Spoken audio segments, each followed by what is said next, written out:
Hey there, welcome to CandTCollectibles. I'm C. Hope you are doing well. So, no matter how well you're doing, you're probably not doing as well as some of the players who have signed contracts recently, totaling over $1 billion thus far, and we still have a number of high-profile players to go. But three players I wanted to look at today: Aaron Judge, Trea Turner, and Xander Bogaerts.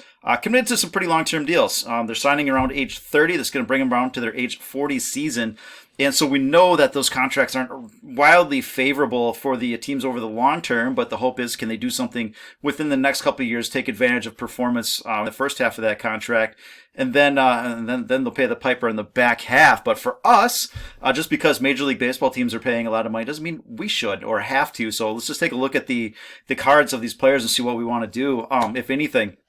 And again, with cards, there's no internal value or anything like that, intrinsic value. It's really supply and demand, and the way that manifests itself is basically in just relevance. And no one's more relevant in the off season than players signing record-breaking contracts. So let's start out with a couple of cards of each, and see what we should be doing here. Aaron Judge, the 2013 Bowman Draft. This is the Chrome Prospect Auto 9510 BGS, and we had the monster breakout in the playoffs. So we've covered him a few times. It's like, there's some shots to take, but you want to be exiting. You just run out of buyers at some point here. It's difficult to say when exactly that happens, but when you have these breakouts on very little volume, then you just want to let it go and watch and have some fun here. So it did the predictable thing, came back to its prior reference point here at $1,000 roughly, and has bounced off of that. So in the near term, potential upside to $1,600, downside. Well, it's sitting at support, getting a nice little bounce here. So again, could see a little bit of a move in the near term. However, I would look for me personally, $1,000 or less on that particular card.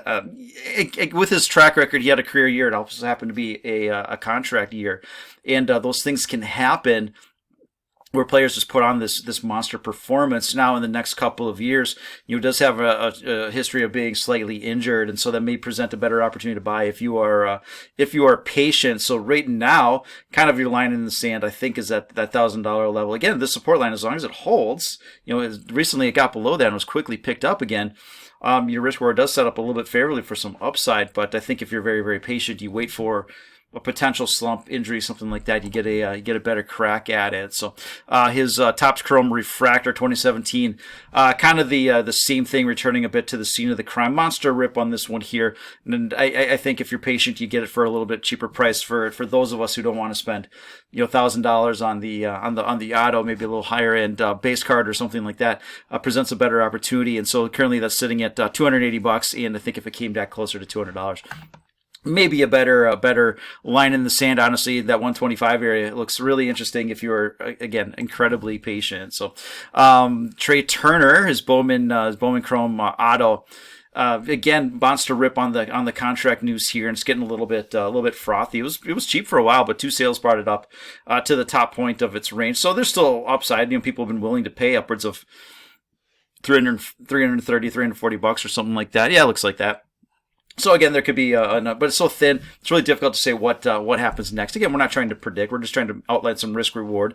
And right now, it seems a little bit unfavorable. So again, Trea Turner would be more of a wait and see. We've got his Topps Chrome Refractor in a PSA 10, and that's breaking out a little bit. So that's a bullish sign overall. But you could see a little bit of a pullback. It's cheap enough where I think people will take shots on that one as well. So $100 or something like that. Maybe you save yourself a few pennies on that one. There's not a lot of news between now and in spring training to really give these cards much of a lift. So for the most part, they're probably just leave alone. If we look at his Sapphire, we have the 10, we have the 9, and then we have one sale of the raw right in this area here, and it's kind of interesting. Typically you'll see the raw somewhere between, on some of these modern Chrome cards, somewhere between a 9 and a 10, just because you have such a high probability of grading either one of those right now. So the raw represents maybe a little better opportunity if one of those shows up and passes the eyeball test here. So, but that 10 is ticking down.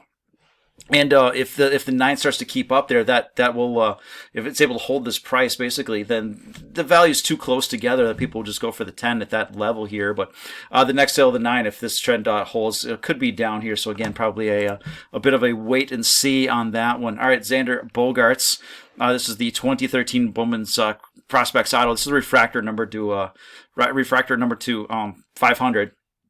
And the most recent sale on this one was pre-contract, and it got a little bit of a lift. Now, he hasn't made new highs or anything like that. He's just been kind of grinding sideways for the most part here. And I think Xander Bogaerts represents the best value. I covered the shortstops in a little bit greater detail just a few weeks ago. If you look for shortstops for the long term under my channel, you'll see a deeper breakdown of these players here. So I think out of Judge, he's come back to a reasonable level, but with that price tag, if it goes from where it's currently at down to $1,000, I mean, talking about 50% decline. Trea Turner's probably even more reasonable. And they're all on a similar trajectory. Xander Bogaerts might be on the best trajectory, honestly, of all these guys here. Well, up until recently, Aaron Judge and the MVP is going to kind of break any ties for Hall of Fame purposes down the road. But yeah, so he's probably representing the best value because his cards haven't responded in kind. So if we look at the three of these players compared to Barry Larkin, who I would say is, I hate to use the word average Hall of Famer, right? He's a high level player. He's a great Hall of Famer. But his numbers, for the most part, are what's attainable and what you can get in. 67 wins above replacement. He had about 2,400 hits, a couple hundred home runs. This is a player that produced really, really well up into his age 35 and then kind of leveled off. That's what we see from most players. And so these players, and then he retired at 40. And these players are all signed through age 40. How are they tracking versus a Barry Larkin? So they'll do a few things a little bit different. Xander Bogaerts has a number of silver sluggers.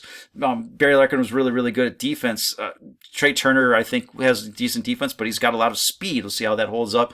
And Aaron Judge, he's an outfielder. He's very different than all these players, and he can be a 500 home run guy, but you can see that they're all tracking very similarly. So for me, these are all high level targets. Aaron Judge, over the last few years, because of his late start, it was a medium level target, but now that he's on track with a lot of these guys, when you put in 2 years basically into one, here's one season, it's basically two All-Star seasons. That sure makes up for a lot of ground. So time to take him a bit more seriously and put him on the radar, and we'll do some outfielder long-term projections in the next week or two here. But he's on track as well as the other guys here. Xander Bogaerts, again, with the best path, and his cards haven't moved at all, and he may present the best opportunity. So that's a card that I've had in the shortstop long term, kind of a high level target for a while. I haven't lost anything, but I haven't made anything on them either. So I'm not sure the catalyst to get them going here is this refractor again. It's hovering around the lows.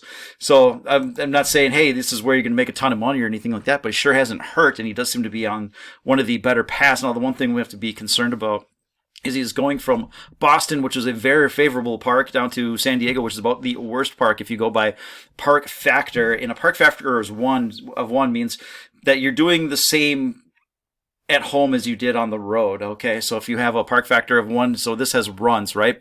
They're scoring, and Boston Red Sox scored more at home than they did on the road. Padres scored less at home than they're on the road. So when you have a park factor of 1, whatever the metric you're looking at, runs, hits, home runs, whatever it is, above 1 favors hitters, below 1 favors pitchers.